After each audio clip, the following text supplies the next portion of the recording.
Soalan yang bermain di fikiran semua orang ialah, adakah perang dengan Iran sudah berakhir? Dan jika ya, adakah ia satu kejayaan? Kita akan menyelami persoalan ini dengan lebih mendalam. Sertai saya untuk perbincangan yang sangat menarik bersama Letnan Kolonel Jonathan Conricos, yang merupakan fellow kanan di FDD dan bekas juru cakap IDF.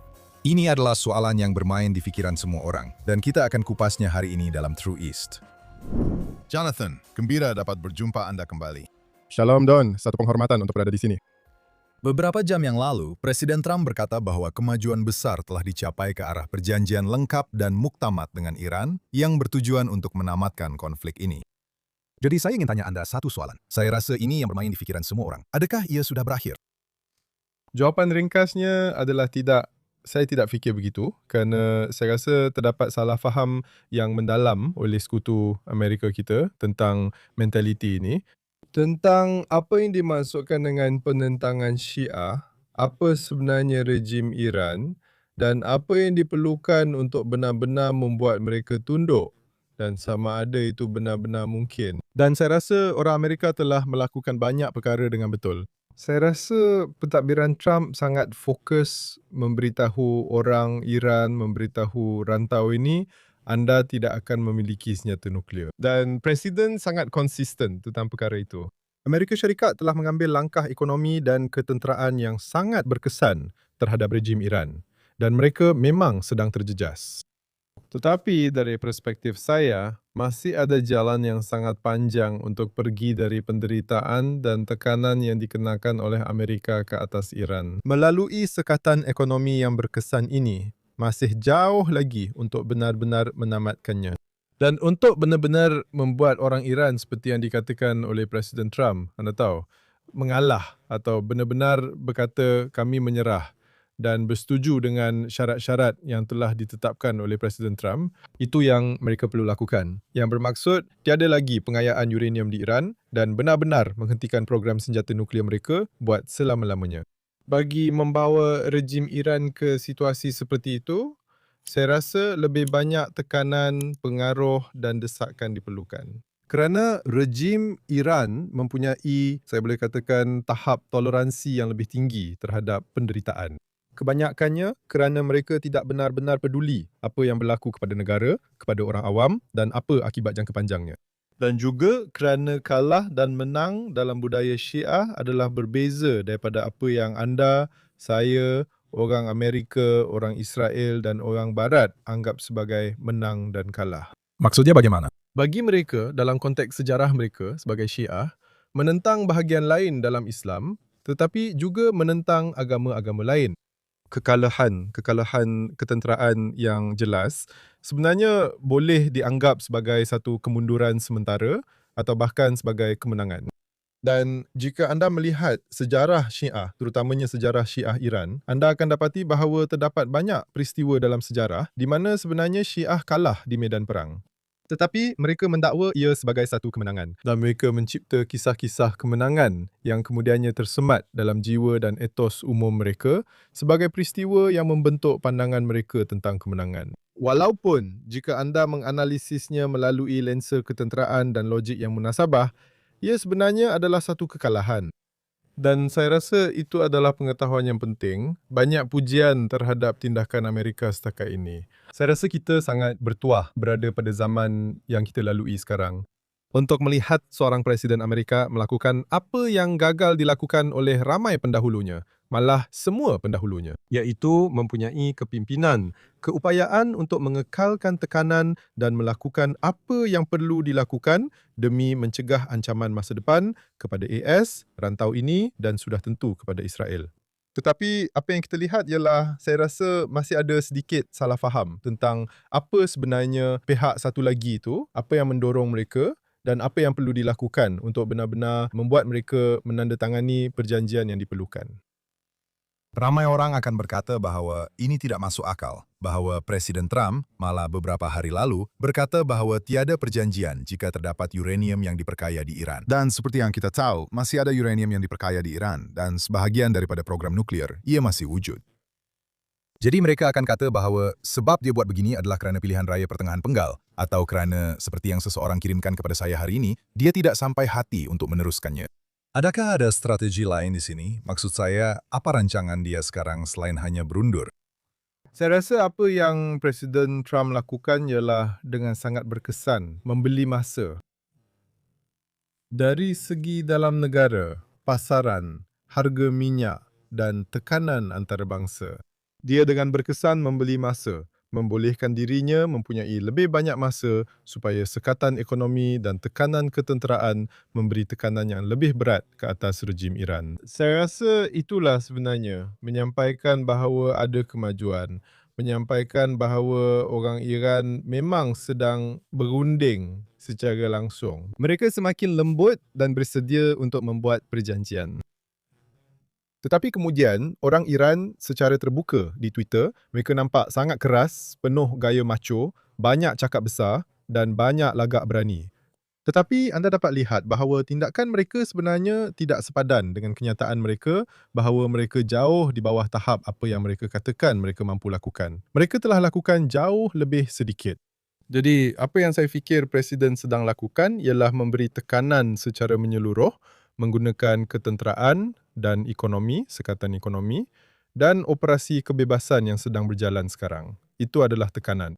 Tidak membenarkan pelabuhan Iran diakses. Itu adalah tekanan. Dan hakikat bahawa orang Iran tahu jika mereka meningkatkan ketegangan, mereka akan dibelasah dengan teruk. Jika mereka meningkatkan ketegangan dan jika mereka menyerang kapal Amerika, jika mereka melakukan sesuatu yang lebih besar daripada sekadar menyerang UAE seperti yang telah mereka tunjukkan bahawa mereka mampu melakukannya. Tetapi mereka berada dalam situasi yang agak sensitif di sini. Dan apa yang saya fikir Presiden sedang lakukan ialah mahu membeli masa supaya langkah-langkah yang diambil terhadap rejim itu memberi lebih banyak kesan dan supaya mereka benar-benar datang dan membuat perjanjian. Dan ya, anda tahu, kita pernah berada di sini sebelum ini.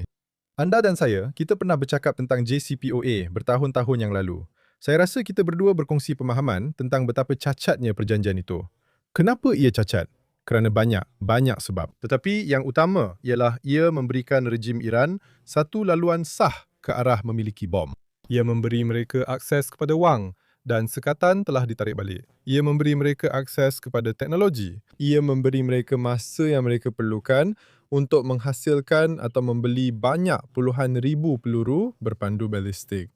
Mereka akan mempunyai masa untuk memadankan antara peluru berpandu dan hulu ledak nuklear. Dan ia akan memberi mereka keupayaan untuk akhirnya secara sah keluar daripada kekangan perjanjian itu dan mempunyai bahan yang diperkaya pada tahap yang cukup tinggi yang kemudian mereka boleh gunakan untuk membuat senjata dan menukarkannya menjadi bom nuklear pada akhir perjanjian itu. Dan tiada siapa yang boleh mendakwa bahawa orang Iran tidak berada dalam hak undang-undang mereka untuk berbuat demikian. Itulah JCPOA. Itulah sebabnya ia sangat cacat. Itulah sebabnya begitu ramai rakyat Israel dan Amerika berkata, ini bukan perjanjian yang baik.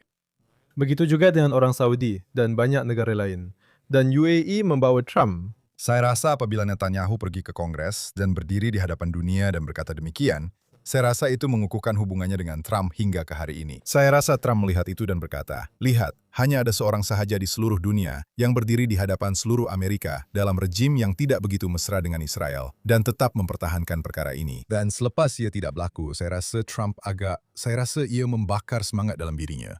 Ya, saya rasa kita perlu melihat kepada Presiden Trump dan memberi kredit kepadanya kerana sangat konsisten dalam isu Iran. Presiden Trump telah sangat jelas dan beliau telah menyatakannya secara konsisten sepanjang masa.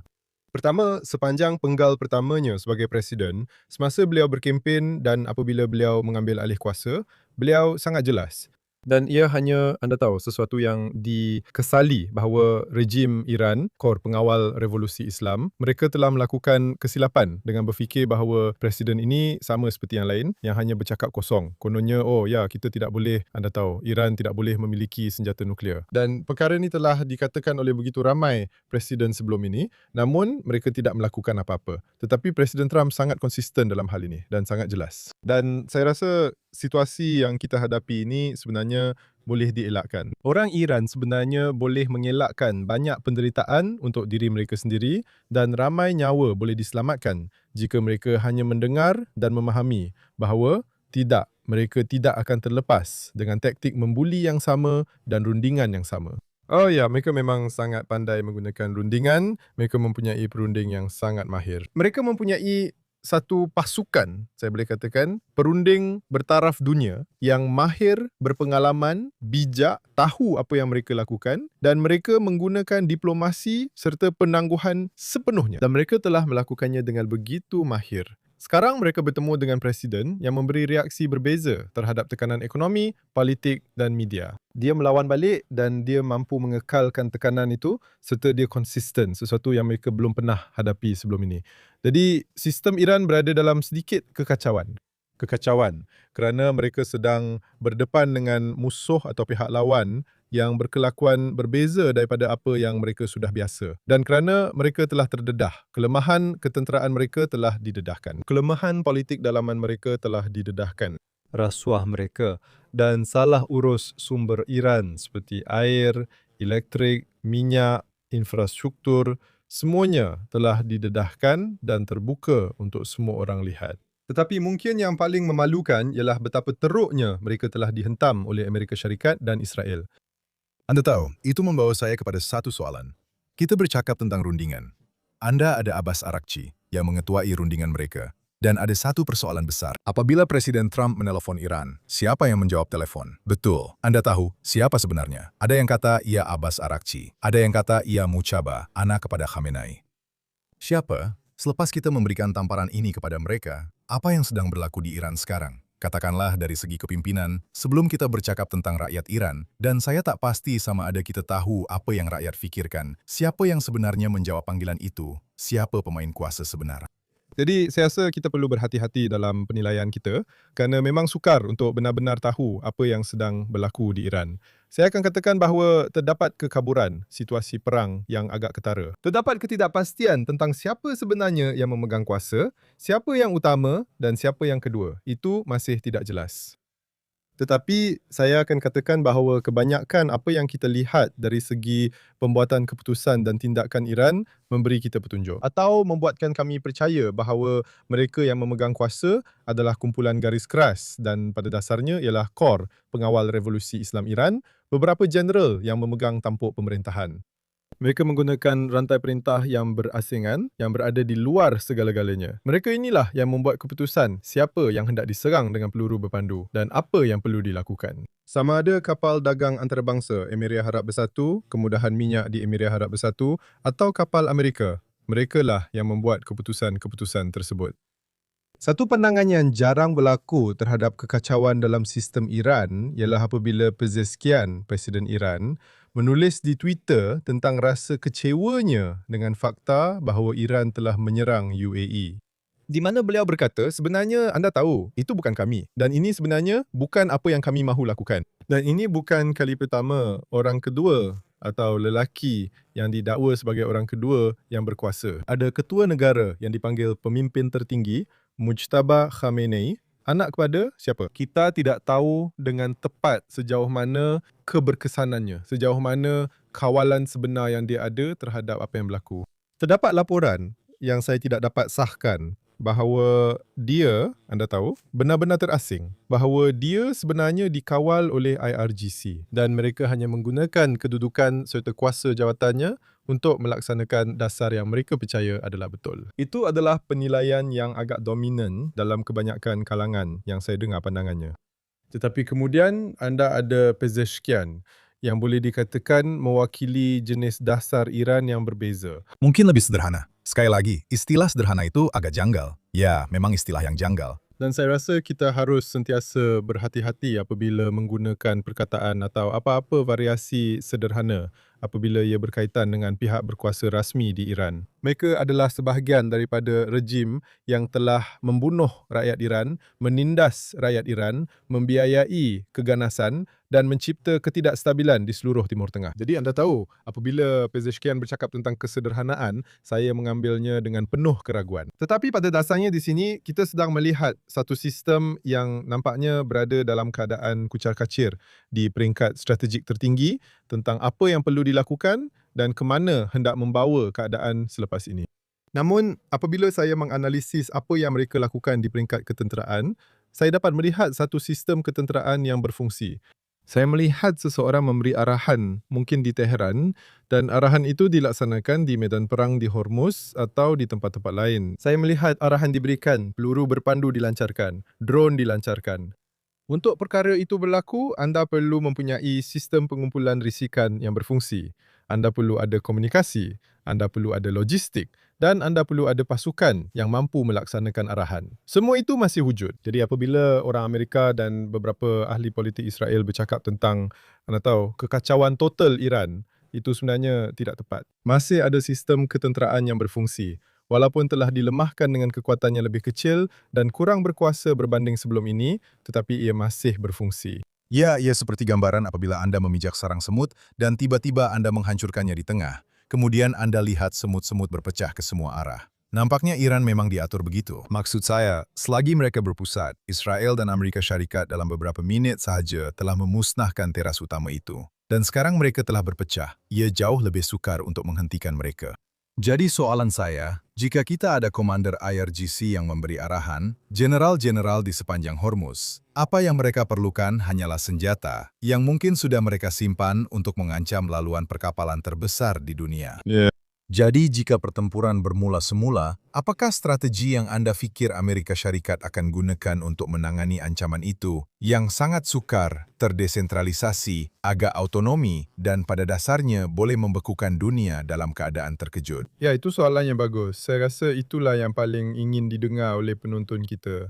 Apa yang seterusnya? Dan jika kita kembali berperang, jika orang Iran memilih untuk cuba melalui peningkatan ketenteraan, melepaskan diri daripada tekanan yang sedang dikenakan oleh Amerika Syarikat terhadap Iran, ada kemungkinan mereka akan cuba menggunakan kekuatan ketenteraan. Mereka mengenal pasti apa yang saya rasa mereka percaya sebagai titik paling lemah, iaitu UAE, dan mereka menyerang sumber minyak mereka di Fujairah dan beberapa lokasi lain. UAE telah melindungi diri mereka dengan agak baik, tetapi walau bagaimanapun tetap ada kerosakan. Jika orang Iran cuba meningkatkan ketegangan melebihi itu, maka mungkin akan ada tindak balas daripada pihak Amerika. Jadi jika Anda lihat pada peta, saya minta kawalan untuk paparkan peta di sini. Boleh Anda terangkan di mana di sekitar Hormuz, macam mana ini akan berfungsi jika ada tentera AS? Ya, maksud saya, Kita ada tentera AS, bahkan di luar peta ni. Tetapi apa yang kita lihat adalah bahagian barat sebenarnya, di sebelah kanan peta di sini, di mana tertulis UAE tepat di atasnya. Itulah hujung Selat Hormuz. Dan kemudian, sudah tentu, ini sebenarnya pusat kepada kebanyakan infrastruktur minyak dan gas di rantau ini. Sudah tentu, Qatar, UAE dan Arab Saudi, Kuwait dan yang tidak berwarna. Di sini terdapat kemudahan minyak Iran di Pulau Hajj yang terletak di bahagian utara Teluk Parsi atau Teluk Arab. Jadi apa yang kita lihat di sini ialah infrastruktur minyak dan gas sedia ada yang mungkin akan menjadi sasaran, sangat berkemungkinan pihak Iran akan menyasarkan. Kerana apabila kita melihat kepada pilihan yang ada pada Iran di sini, apa yang mereka miliki, apa yang mereka ada sebelum perang bermula dan apa yang mereka miliki sekarang. Jadi mereka telah menyerang infrastruktur minyak dan gas di seluruh Timur Tengah. Mereka juga telah menyerang infrastruktur awam di Israel. Mereka telah cuba menyerang infrastruktur minyak, gas dan elektrik di Israel. Mereka juga telah menyerang infrastruktur ketenteraan. mereka telah menyerang saluran pipe itu, betul? Mereka ada saluran pipe yang berfungsi, agak berfungsi. Ya, betul. Setahu saya, ia masih berfungsi sekarang. Mereka telah menyerangnya, saya rasa kira-kira 3,5 hampir 4 minggu yang lalu. Setahu saya, ia telah dibaiki sekurang-kurangnya ke tahap yang mencukupi untuk membenarkan aliran. Dan semua yang kita lihat di sini, serta infrastruktur tambahan yang berkaitan dengan minyak dan gas, loji penapisan, depo simpanan, dan segala-galanya yang merupakan sebahagian daripada infrastruktur yang sangat sensitif dan sangat mahal yang wujud. Kemungkinan besar ia akan menjadi sasaran Iran. Dan saya rasa kita harus anggap bahawa mereka mempunyai maklumat risikan yang cukup baik. Ini bukan operasi mengejut. Mereka sudah lama bersedia untuk ini. Dan saya pasti bahawa pihak Iran sudah pun mempunyai kebanyakan perkara ini dalam senarai sasaran mereka. Jadi saya rasa sangat besar kemungkinan bahawa Iran akan mensasarkan perkara ini. Persoalannya ialah, adakah mereka mampu mengarahkan Houthi untuk benar-benar menggunakan alat kiamat kedua yang mereka ada, yang merupakan pilihan terakhir yang tinggal, iaitu cuba menutup laluan maritim di Selat Bab al-Mandeb yang menghubungkan antara Yaman dan Tanduk Afrika, Somalia, Eritrea dan kawasan tersebut. Itu akan menjadi sesuatu yang menarik untuk dilihat kerana sehingga kini atas sebab-sebab yang masih tidak diketahui oleh saya dan kebanyakan orang, saya boleh katakan, mereka sama ada telah memutuskan untuk tidak berbuat demikian atau tidak mampu untuk melakukannya. Dan itu adalah persoalan besar sama ada mereka akan mampu melakukannya pada masa hadapan atau tidak. Jika mereka melakukannya, itu akan menjadi ancaman besar kepada perkapalan antarabangsa dan itu akan menambah tekanan ke atas ekspor minyak. Saya boleh katakan bahawa dalam apa jua keadaan, jumlah trafik maritim telah berkurang dengan ketara di kawasan Bab al-Mandab dan di Terusan Suez akibat daripada perkara ini. Kebanyakan lalu lintas itu kini mengelilingi Afrika demi keselamatan.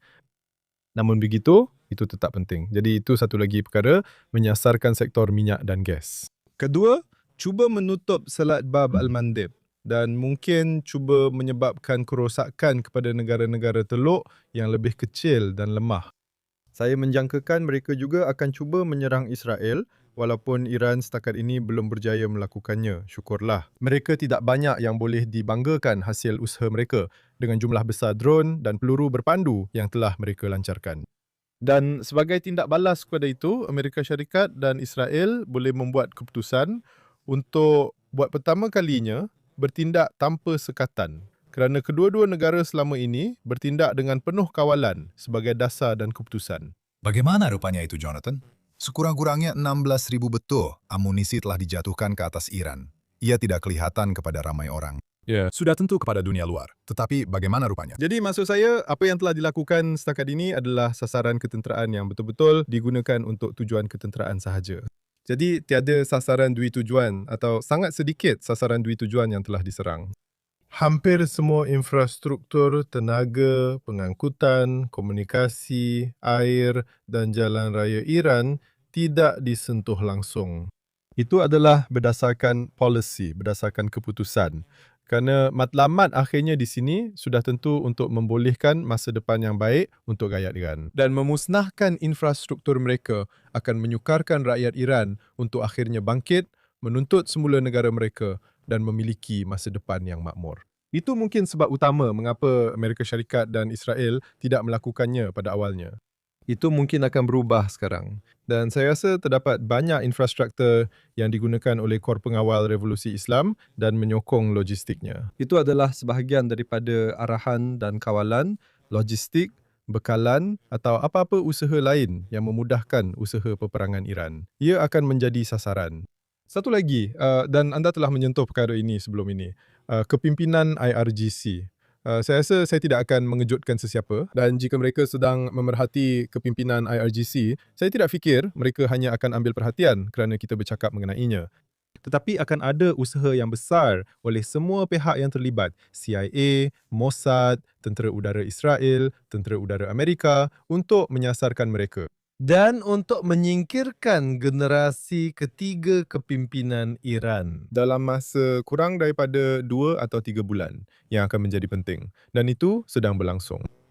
Saya rasa pasti ada kerja risikan yang sangat intensif sedang dijalankan sekarang ketika kita bercakap. Amerika Syarikat dan Israel sedang berusaha keras untuk mendapatkan kesedaran situasi yang cukup baik dan mudah-mudahan dapat mengulangi dengan tahap kejayaan tertentu. Serangan pembukaan perang itu apabila Khamenei dan kira-kira 40 pemimpin kanan Iran yang lain, pemimpin-pemimpin Iran, telah disingkirkan. Jadi pemimpin, infrastruktur dan sudah tentu Selat Hormuz, saya akan katakan. Itu berbeza kerana ia tidak boleh dihadkan hanya kepada kempen udara sahaja. Itu adalah satu kekuatan yang mesti digabungkan dari segi udara, darat, laut. Dan sudah tentu peperangan elektronik, spektrum dan juga risikan berskala besar. Itu adalah operasi ketenteraan yang CENTCOM mampu lakukan, yang mereka telah bersedia untuk lakukan sejak sekian lama. Mereka mempunyai risikan tersebut. Mereka tahu apa yang perlu dilakukan. Tetapi ia adalah misi yang memerlukan arahan Presiden. Dan seseorang untuk berkata, teruskan, buka Selat Hormuz dan pastikan Iran tidak mempunyai keupayaan untuk menghalang lalu lintas antarabangsa lagi.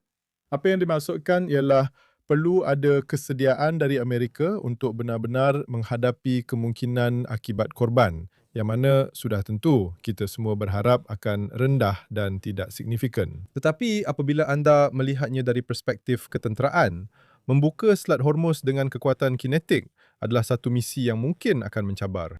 Menurut penilaian yang saya faham, ia akan mengambil masa beberapa minggu untuk diselesaikan. Tetapi, seperti mana-mana misi lain di rantau ini, Amerika mempunyai kuasa tembakan, risikan dan logistik untuk melakukannya. Ia hanya soal memilih sama ada mahu melakukannya atau tidak. Minggu ini, sekali lagi, di tengah-tengah minggu ini, sebelum Presiden Trump berkata terdapat kemajuan besar ke arah perjanjian, salah satu komen Truth Social sebelum ini ialah ia akan mengambil masa kira-kira 3 minggu jika pertempuran disambung semula. Pada masa yang sama, Setiausaha Perang Pete Hegseth membuat kenyataan dengan mengatakan bahawa jika saya tidak silap, saya tidak memetik secara tepat, tetapi maksudnya Amerika Syarikat tidak perlu menghantar pasukan darat untuk mengambil alih Hormuz. Jadi sekali lagi, ini mungkin sekedar helah dan tipu muslihat, Anda tahu, cuba mengeruhkan keadaan untuk menangkap ikan. Apa pendapat Anda tentang semua ini? Kerana nampaknya, seperti yang Anda katakan, tanpa ada tindakan kinetik, Anda tidak akan dapat mendedahkan apa yang sebenarnya sedang berlaku. Ya, maksud saya Selat Hormuz, setakat yang saya faham, ia adalah satu cabaran ketenteraan yang kompleks. Orang Iran telah berkubu dengan baik. Mereka telah menyediakan infrastruktur dalam kawasan berbukit, kawasan pantai, yang berhampiran dengan Selat Hormuz. Mereka mempunyai kedudukan menembak yang berkesan di sana, pelancar peluru berpandu yang telah mereka gali dan sembunyikan dalam sistem gua yang mempunyai bukaan berpuluh batu jauhnya yang sukar dikesan. Dan dari perspektif ketenteraan saya, ini adalah misi yang memerlukan kehadiran tentera di lapangan. Ia akan memerlukan sama ada pasukan khas, ranger, marine atau mana-mana pasukan yang mampu sama ada terjun dari udara atau mendarat dari laut untuk menguasai kawasan tertentu yang penting.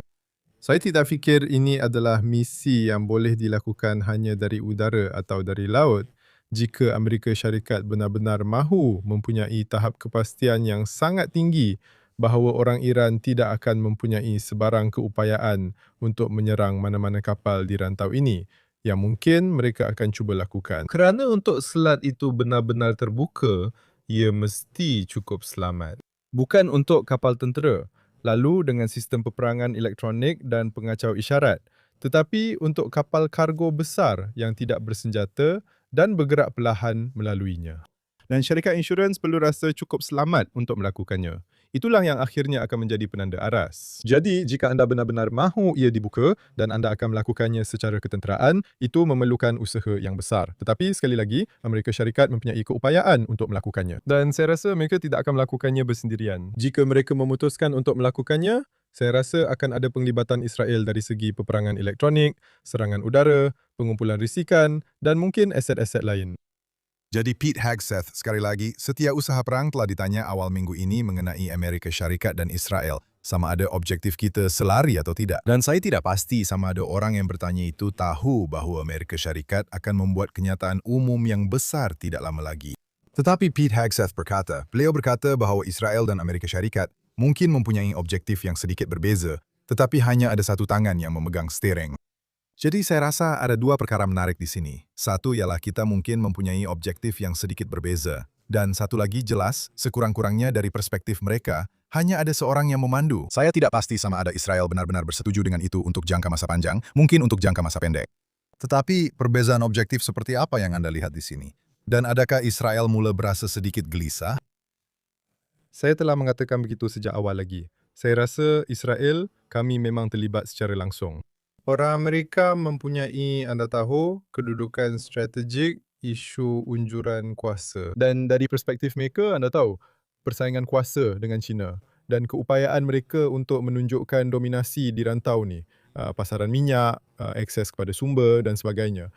Bagi Israel, dari perspektif kami, ini adalah soal hidup dan mati. Ini adalah keupayaan Israel untuk terus wujud, mempertahankan diri, membolehkan warganya menjalani kehidupan yang normal dan selamat. Jadi sudah tentu ada perspektif yang berbeza di sini. Dan sudah tentu apa yang mencukupi bagi AS dari segi hasil akhir mungkin bukan apa yang diinginkan oleh Israel. Saya rasa aspirasi kami sebagai sebuah negara yang telah lama menjadi mangsa pencerobohan Iran sama ada ia pencerobohan langsung Iran, Hizbullah, Hamas, Jihad Islam, Houthi dan proksi Iran di Iraq atau di Syria, atau gabungan semua yang disebutkan tadi.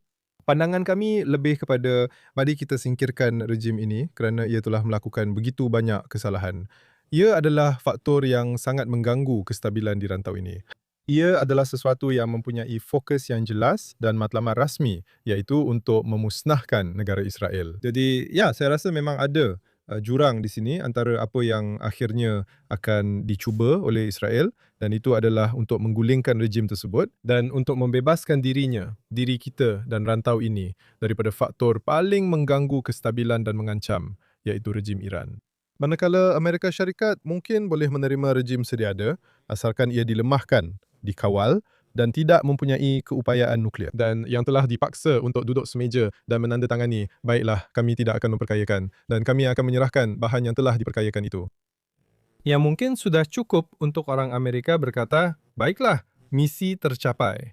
Dan mereka boleh melakukannya dengan alasan yang cukup kukuh di belakangnya. Saya tidak fikir ada sebarang keraguan di Israel atau di rantau ini siapa yang membuat keputusan. Saya rasa memang jelas bahawa Presiden Trump yang membuat keputusan. Banyak perkara yang telah berlaku setakat ini yang tidak seperti yang diinginkan Israel. Dan saya rasa Israel pasti mahukan keadaan menjadi berbeza. Tetapi ada hierarki dalam urusan di sini. Dan Amerika Syarikat yang memimpin. Amerika Syarikat ialah kuasa besar dunia. Dan semua orang yang mendakwa bahawa Israel yang mengawal Amerika Syarikat, itu adalah salah faham sepenuhnya tentang keseimbangan kuasa antara Amerika Syarikat dan Israel. Dan saya boleh beri banyak-banyak contoh bagaimana Israel terpaksa menahan diri dan mengehadkan operasi ketenteraan serta tekanannya terhadap musuh-musuhnya kerana Amerika Syarikat mempunyai keutamaan lain. Israel telah dihentikan sebelum sempat menghapuskan Hamas. Israel telah diberitahu supaya tidak terus menyerang Hizbullah di Lubnan walaupun musuh kita sedang terdesak. Mereka sudah lemah. Mereka belum kalah sepenuhnya. Tetapi apabila musuh anda sudah lemah, itulah masanya untuk terus memberi tekanan. Israel sedang diberitahu supaya tidak berbuat demikian. Jadi saya rasa sudah cukup jelas bagaimana situasi itu sekarang. Mari kita bincangkan tentang Lubnan, memandangkan anda telah bercakap mengenai Hezbollah dan Israel yang seolah-olah terhenti di sempadan. Israel sekarang ini menguasai kawasan tanah tinggi yang sangat strategik. Jika saya faham dengan betul, di Lubnan memerhati Hezbollah. Tetapi Hezbollah sedang menyesuaikan diri. Terdapat peperangan drone yang sedang berlangsung dengan sangat sengit. Malangnya, Israel sedang kehilangan askar. Setiap askar itu berharga, bukan dalam jumlah yang besar, alhamdulillah. Tetapi kita tetap menerima serangan. Di mana kedudukan kita sekarang? Boleh tak Anda gambarkan kepada kami, di mana kedudukan kita di Lubnan hari ini? Ya, jadi apa yang telah dilakukan oleh IDF ialah, dan bagi saya, ia terasa biasa. Saya masih ingat bertempur di selatan Lubnan sebagai seorang askar muda yang ditempatkan di kubu lama tentera salib, iaitu kubu Beaufort. Betul-betul di seberang sungai Litani, berhampiran kawasan Nabatia dan Arnun. Jadi, apa yang kita boleh lihat ialah satu garisan yang agak serupa, yang dikenali secara tidak rasmi sebagai garisan kuning, iaitu penempatan hadapan tentera Israel beberapa kilometer dari sempadan. Kawasan ini sedikit lebih besar daripada apa yang Israel miliki dari tahun 1982 hingga 2000. Sedikit lebih besar di beberapa kawasan tertentu. Ia berada di seberang Sungai Litani dan beberapa bahagian yang tidak termasuk sebelum ini kini telah dimasukkan. Tetapi perkara penting ialah saya rasa apa yang sedang dilakukan oleh tentera Israel di sana. Ini bukan seperti apa yang Israel lakukan pada akhir 90-an, di mana tentera Israel ditempatkan di kubu tetap dan pada dasarnya hanya menunggu serangan dan hanya cuba bertindak sebagai penampan antara komuniti Israel dan tempat Hizbullah berada. Apa yang Israel lakukan sekarang sebenarnya mengubah bentuk muka bumi dan landscape dan menjadikannya sangat sukar untuk Hizbullah menggunakan apa-apa di kawasan itu terhadap orang awam Israel untuk masa hadapan yang boleh dijangka. Bagaimana itu dilakukan? Dengan meruntuhkan, dengan membongkar infrastruktur yang kami lihat sendiri digunakan oleh Hizbullah terhadap Israel. Dan saya maksudkan rumah-rumah yang pada pandangan orang yang tidak terlatih dan tidak mempunyai maklumat risikan, kelihatan seperti rumah orang awam. terdapat seluruh kampung Syiah di selatan Lubnan. Ash-Shaib di sektor barat, El-Khayyam di sektor timur, dan banyak lagi. Semua kawasan di sekitar Metula, El-Ades, dan Khalaya, serta banyak lagi tempat lain yang kelihatan seperti kampung orang awam, tetapi sebenarnya merupakan kubu kuat Hizbullah, di mana hampir setiap rumah digunakan oleh Hizbullah. Sama ada untuk mengumpul risikan atau melancarkan operasi, atau menembak ke arah Israel, atau menempatkan pejuang di darat, di dalam terowong, atau gabungan mana-mana yang disebutkan tadi. Jadi apa yang sedang dilakukan oleh Israel sekarang, dan itu adalah bahagian penting untuk masa hadapan di peringkat taktikal, ialah mereka hanya membersihkan kawasan-kawasan tersebut. Dan bila-bila penonton kita berpeluang datang ke Israel dan melihat sempadan utara, saya galakkan mereka untuk berbuat demikian kerana apa yang sedang berlaku sekarang ialah landscape itu sedang berubah. Ia berubah menjadi lebih baik dari segi keselamatan untuk rakyat Israel. Dan kini akan wujud zon penampan yang lebih kekal, walaupun pasukan Israel berundur daripadanya, di mana ia akan menyukarkan Hizbullah untuk menggunakan infrastruktur awam Lubnan bagi menyerang Israel. Itu penting, tetapi itu hanya di peringkat taktikal. Itu bukan satu pencapaian strategik, kerana Hizbullah memiliki senjata yang sudah tentu mampu menjangkau lebih jauh daripada beberapa kilometer, iaitu kira-kira saiz zon penampan itu. Dan apa yang kita lihat ialah sejenis, anda tahu, gencatan senjata yang sangat longgar, yang secara rasmi hanya wujud di atas kertas hari ini. Terdapat gencatan senjata antara Lubnan dan Israel. Pada hakikatnya, kali terakhir sairan dibunyikan di utara Israel adalah tepat 2 jam yang lalu. Dan terdapat amaran yang berterusan serta serangan bertalu-talu berupa drone, roket dan peluru berpandu daripada Hizbullah. Dan tentera Israel, seperti yang saya katakan, juga telah menjalankan operasi. Perkara yang lebih besar tidak berlaku. Kami tidak menyerang di Lubnan, kami tidak menyerang di Lembah Bekaa. Dan sasaran paling sensitif Hizbullah pada masa ini tidak dibenarkan diserang mengikut arahan Amerika. Dan apa yang kita ada di Beirut dan lokasi-lokasi lain, ya? Dan apa yang kita ada ialah satu situasi di mana anda tahu ada niat baik, ada hasrat baik di pihak Lubnan dan juga di pihak Israel. Tetapi realitinya, tiada siapa yang melucutkan senjata Hizbullah. Kerajaan Lubnan tidak melakukannya. Mereka hanya bercakap mengenainya, tetapi kita tidak nampak mereka mengambil tindakan. Dan Israel dihalang daripada menggunakan lebih banyak keupayaan ketenteraan. Sekarang terus terang dan secara jelas, saya dari perspektif ketenteraan tidak fikir adalah munasabah untuk percaya bahawa IDF mempunyai keupayaan untuk melucutkan senjata Hizbullah, membubarkan Hizbullah atau mengalahkannya secara ketenteraan dalam situasi semasa ini. Itu akan menjadi tugas yang mungkin mengambil masa bertahun-tahun dan memerlukan banyak sumber yang saya tidak pasti Israel akan menumpukan perhatian kepadanya pada masa ini. Namun, apa yang saya fikir mungkin dan patut diusahakan ialah satu strategi bersama di mana Amerika Syarikat, negara Lubnan, Israel dan mungkin beberapa pemain serantau lain, mungkin UAE, mungkin Arab Saudi, malah mungkin juga Syria, bergabung tenaga dan memberi tumpuan untuk melemahkan sel barah di Lubnan yang dipanggil Hizbullah, serta melemahkannya dengan menggunakan cara ketenteraan, tekanan dari Israel dan juga tekanan dari Lubnan. Mereka terhad dalam keupayaan mereka untuk berbuat demikian. Tetapi yang terbuka untuk disasarkan di sana ialah infrastruktur ekonomi Hizbullah. Mereka mempunyai sistem yang berasingan, sistem keuangan yang berasingan di Lubnan, yang terpisah daripada sistem keuangan Lubnan. Ia menyokong penyokong Hizbullah, iaitu Syiah di selatan dan di mana sahaja Syiah tinggal. Mereka mempunyai bank khas, Qard Al-Hassan, dan beberapa institusi kewangan lain. Mereka mempunyai stesen minyak. Mereka mempunyai pasar raya. Kenapa itu tidak diserang, Jonathan? Sebahagiannya telah diserang. Maksud saya, IDF telah menyasarkan tempat simpanan wang dan emas di Dahya. Kami telah lakukan itu pada peringkat awal perang ketika Hassan As-Saleh masih hidup. Saya ingat kami malah menyiarkannya seolah-olah anda tahu, satu pemburuan emas di mana IDF memaklumkan penduduk di Dahya, di mana tepatnya Hizbullah menyembunyikan emas dan wang mereka di bawah bangunan mana. Dan anda tahu, ingin melihat apa yang akan berlaku dan berapa banyak cubaan orang ramai untuk benar-benar pergi ke sana dan mengambilnya. Tetapi, demam emas Lubnan. Ya, demam emas Lubnan, Eldorado. Tetapi, infrastruktur belum cukup terjejas dari segi ekonomi. Memang ada kerosakan fizikal padanya, tetapi infrastrukturnya masih wujud.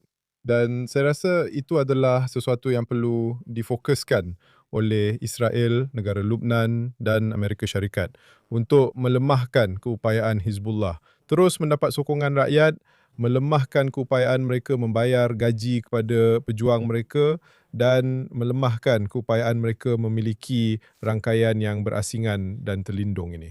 Rangkaian itu menyediakan bahan api, gas, perkhidmatan perubatan, sekolah dan wang kepada penduduk yang dengan menerima perkhidmatan ini kekal setia kepada Hizbullah dan terus menyokong mereka.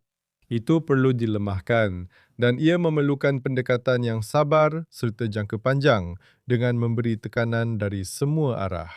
Dengan tujuan untuk akhirnya melemahkan Hizbullah sehingga ke tahap di mana Angkatan Tentera Lubnan, Kerajaan Lubnan boleh masuk dan melakukan apa yang perlu mereka lakukan iaitu melucutkan senjata Hizbullah. Tanpa korban jiwa yang melebihi ambang yang mereka mampu tangani. Dan saya rasa ambang itu tidaklah begitu tinggi. Jadi ia perlu menjadi jumlah yang sangat rendah dan mudah dikawal. Bagaimana itu boleh dicapai? Dengan melemahkan Hizbullah secara signifikan terlebih dahulu. Saya percaya itu boleh dicapai. Saya rasa itu adalah matlamat yang realistik yang boleh dicapai oleh negara Israel, negara Lubnan dengan bantuan Amerika Syarikat bersama beberapa rakan tambahan lain. Dan saya rasa ia adalah sesuatu yang akan memberi banyak manfaat kepada Israel dan Lubnan dan saya harap kita akan melihatnya. Tetapi masalahnya ialah, anda tahu, organisasi pengganas dan rejim pengganas. Mereka mempunyai perspektif jangka panjang. Mereka berfikir jangka panjang, mereka merancang jangka panjang. Mereka tidak peduli tentang kitaran pilihan raya, populariti dan kadar sokongan. Mereka berfikir jangka panjang. Dan apa yang kita perlukan dari pihak kita, pihak yang baik, ialah untuk berfikir jangka panjang juga dan menetapkan keutamaan kita dengan betul. Jika kita lihat secara menyeluruh dan melihat Lebanon, Israel, rantau ini, sekarang adalah peluang yang sangat baik untuk benar-benar menghancurkan proksi Iran yang terbesar dan terpenting yang pernah dibina. Rezim Iran berada pada tahap paling lemah. Hizbullah juga berada pada tahap paling lemah. Sekaranglah masanya. Mungkin tidak akan pernah ada peluang yang lebih baik untuk kerajaan Lubnan mengambil alih kawalan negara itu. Mereka mempunyai bantuan yang unik. Amerika Syarikat, Israel, mungkin Emirat Arab Bersatu dan lain-lain yang bersedia membantu. Apa yang perlu mereka lakukan ialah merebut peluang ini.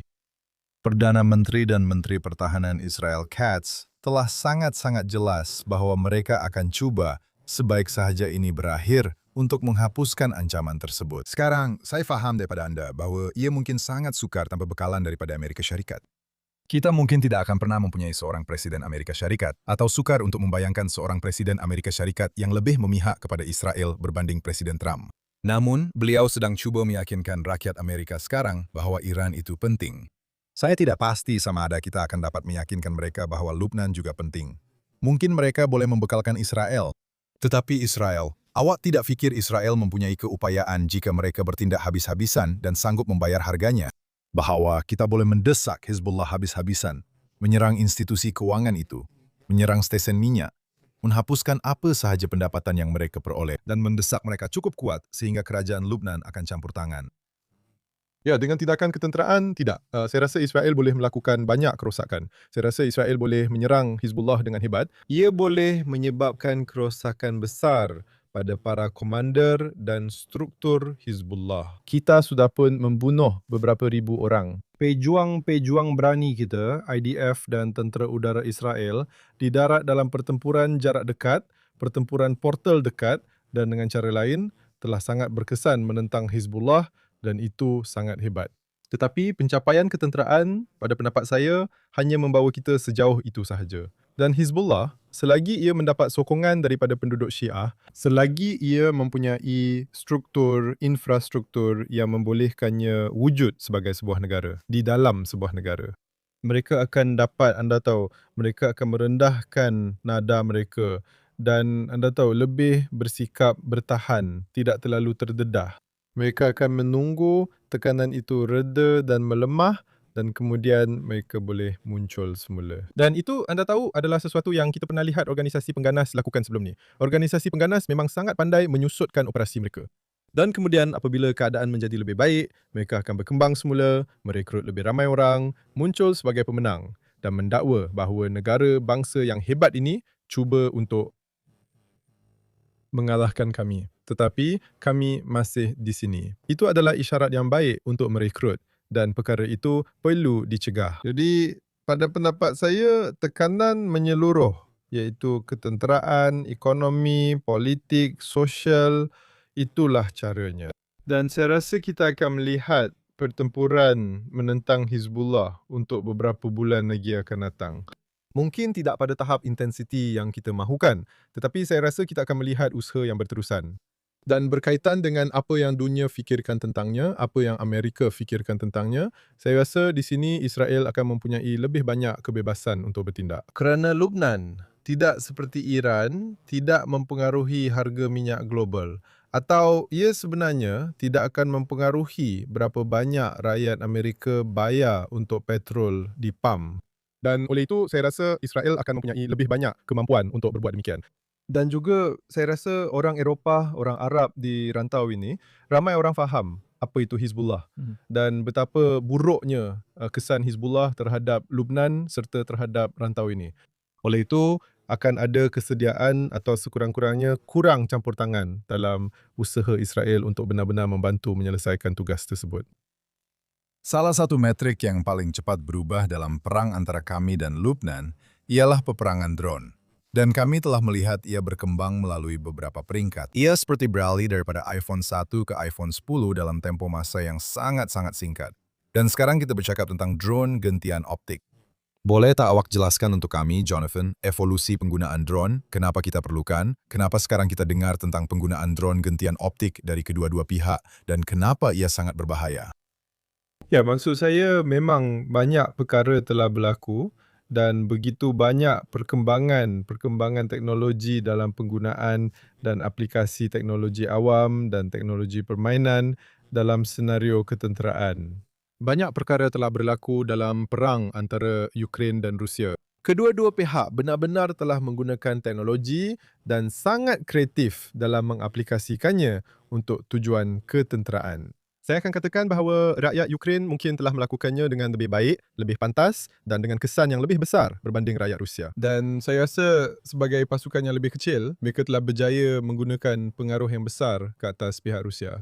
Dan sudah tentu, apa saja yang berlaku di satu medan perang biasanya akan diperhatikan dan ditiru atau dipertingkatkan di medan perang yang lain. Jadi, apa yang kita lihat berlaku ialah Israel dan Hizbullah menggunakan alat-alat baru yang tersedia, yang murah, pantas, boleh dikembangkan dan berkesan di medan perang.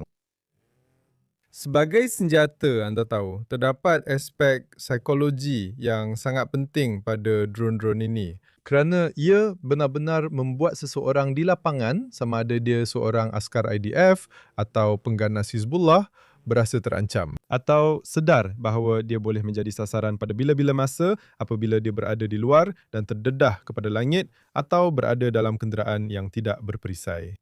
Dan itu anda tahu, itu adalah satu keadaan mental yang sukar untuk dihadapi. Apa yang kita lihat dari segi teknologi ialah drone-drone ini menggunakan gentian optik sebagai cara untuk mengawalnya, yang menjadikannya hampir mustahil untuk diganggu, dipintas dan dicampuri. Boleh Anda terangkan itu? Maksudnya drone biasa, saya ada alat kawalan kecil saya, dan DJI saya terbang ke udara dan terbang jauh dari saya. Ya. Jadi itu berdasarkan radio. Itu radio, itu radio, dan radio berfungsi. Dan gelombang radio boleh dan memang ia boleh diganggu. Dan drone seperti itu boleh, anda tahu, boleh diambil alih dengan agak mudah dan dijatuhkan ke tanah. Dan kemudian ia tidak lagi menjadi ancaman. Dan bahkan Hizbullah mempunyai teknologi itu untuk mengganggu dan sampai tahap tertentu. Tidaklah sehebat, anda tahu, apa yang Israel dan negara-negara lain ada. Tetapi ya, mereka juga mempunyai keupayaan itu. Dan jentian optik, ia sebenarnya sangat-sangat nipis. Bayangkan sesuatu seperti sehelai rambut, mungkin sedikit lebih lebar daripada rambut dari segi diameter. Sudah tentu, jauh lebih kuat. Itu diletakkan dalam satu pot kecil di bawah drone, sangat ringan dan diatur sedemikian rupa supaya ia hanya dilepaskan dari drone. Dan ia menghubungkan antara penawal dan drone semasa ia berada di udara. Ia seperti gulungan benang. Betul. Ia hampir seperti layang-layang. Ia seperti tali yang terikat. Tali yang terikat padanya, yang memindahkan maklumat dengan sangat pantas dengan cara yang tidak boleh diganggu dari luar. Ia bukan gelombang radio dan untuk mengganggunya, anda perlu memotongnya, yang mana sangat sukar dilakukan kerana ia sedang terbang. Drone-drone ini sangat lincah, sangat laju dan mampu terbang pada altitude yang tinggi. Maksud saya, ia bukanlah drone strategik tetapi anda boleh menerbangkannya agak tinggi di atas tanah dan kemudian di kawasan yang sangat sempit, sangat mudah dikawal dan bertindak balas dengan sangat pantas. Dan dengan operator yang mempunyai kemahiran dan latihan, anda boleh mengenai sasaran yang bergerak laju, dua pengganas yang duduk di atas motosikal, menunggang dengan kelajuan penuh dan cuba melarikan diri. Mereka akan menjadi sasaran jika mereka berada di kawasan terbuka dan kita telah melihat IDF berjaya melakukannya hanya beberapa hari yang lalu. Dan malangnya, kita telah melihat Hizbullah menggunakan drone yang serupa terhadap tentera Israel ketika mereka cuba memindahkan yang cedera, cuba menyerang sebuah helikopter. Kita telah melihat mereka menyerang kereta kebal Merkava, jeep dan infrastruktur lain serta lokasi di mana tentera Israel berada di dalam rumah. Semua itu sedang berlaku. Jadi, ia adalah senjata yang anda tahu tidak mengejutkan. Kami telah melaporkan perkara ini sejak sekian lama. Sesiapa yang mengikuti hal ehwal ketenteraan telah melihat dan menyedari kepentingan yang semakin meningkat terhadap penggunaan kawalan jauh. Kenderaan sama ada di udara, di laut atau di bawah tanah. Ini benar-benar satu trend yang sangat kuat. Dan apa yang kita lihat sekarang ialah kedua-dua pihak menggunakannya dengan agak berkesan. Israel telah menggunakan drone dengan sangat berkesan di bawah tanah untuk membersihkan infrastruktur bawah tanah Hamas dan Hezbollah serta mencari perangkap bom. Dan anda tahu, sebelum kami menghantar anjing atau askar Israel turun, kami memeriksanya dengan teliti menggunakan drone. Kami telah dapat menggunakannya untuk menumpaskan pengganas. Dan terdapat banyak rakaman yang telah dikeluarkan. Dan itu sentiasa menarik untuk dilihat apabila IDF menggunakan teknologi baharu dan dapat menunjukkan apa yang dilakukannya di medan perang. Dan malangnya, kita juga telah melihat Hizbullah menggunakan senjata-senjata itu dengan berkesan. Dan saya rasa ini adalah sesuatu yang akan terus kita lihat semakin meningkat sehingga salah satu pihak, saya yakin Israel, dapat menemui penyelesaian teknologi yang menafikan keupayaan pihak satu lagi untuk menggunakan senjata itu. Itu memang kitarannya. Sentiasa ada persaingan antara penyerang dan pertahanan, antara kepala peledak dan perisai pertahanan. Saya mahu kita sekarang bergerak dari utara. Mari kita pergi ke selatan dan masuk ke Gaza. Jadi selama beberapa bulan sekarang, Israel telah sekali lagi terhenti di satu lagi garisan kuning di jalur Gaza. Awak dan saya sama-sama kenal Gaza dengan baik. Awak lebih mengenali Lebanon berbanding hampir semua orang yang pernah saya jumpa. Tetapi tentara Israel berada di garisan kuning ini di Gaza dan ada satu lembaga keamanan yang ditubuhkan oleh Presiden Trump. Saya tidak pasti siapa yang mengetuainya hari ini. Dari segi ketua populer, ada seorang ketua teknikal untuk lembaga keamanan itu. Tetapi kami telah mendengar, malah dalam satu dokumen yang bocor pagi ini di Times of Israel, yang nampaknya menyatakan begitu. Ketua lembaga keamanan berkata bahwa jika Hamas tidak bersetuju untuk meluncurkan senjata dalam masa terdekat, menurut laporan ini, beliau tidak akan dapat memberitahu Israel untuk terus menahan diri daripada melancarkan serangan terhadap Hamas. Boleh Anda gambarkan sekali lagi, di manakah kita berada di Gaza hari ini dan bagaimana keadaan ini mungkin berkembang jika Hamas tidak meluncurkan senjata? Jadi resolusi Majlis Keselamatan, saya rasa ia adalah 2803 jika saya tidak silap, yang merupakan versi rasmi antarabangsa bagi Pelan Damai Trump 20 perkara. Tetapi secara khusus, perkara pertama ialah bahawa jalur Gaza akan dilucutkan senjata dan dibebaskan daripada fahaman radikal. Itu adalah langkah pertama. Dina persenjataan bermaksud Hamas akan dilucutkan senjatanya. Mereka akan meletakkan senjata mereka dan menyerahkan kawalan ke atas jalur Gaza. Kita masih berada pada tahap itu. Anda tahu, saya sangat gembira bahawa tebusan-tebusan kita telah pulang ke rumah. Saya akan sentiasa berterima kasih atas penglibatan peribadi Presiden, pasukan perundingannya. Hakikat bahawa mereka berjaya melakukan tindakan ajaib ini dengan membawa pulang semua tebusan kita. Semua yang masih hidup, semua yang telah dibunuh. Dan buat pertama kali sejak 2014, tiada lagi rakyat Israel di jalur Gaza. Dan itu adalah satu pencapaian luar biasa yang saya rasa kita sebagai bangsa Yahudi akan sentiasa ingat dan berterima kasih kepada Presiden Trump dan pasukannya. Itu satu pencapaian besar.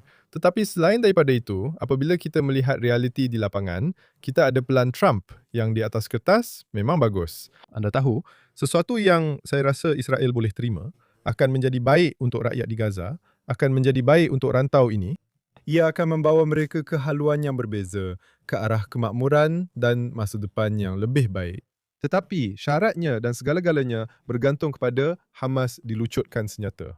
Dan Ketua Lembaga Keamanan Nikolai Mladinov, seorang diplomat dan ahli politik yang sangat berpengalaman, beliau pernah berada di sini sebelum ini sebagai penyelaras khas PBB.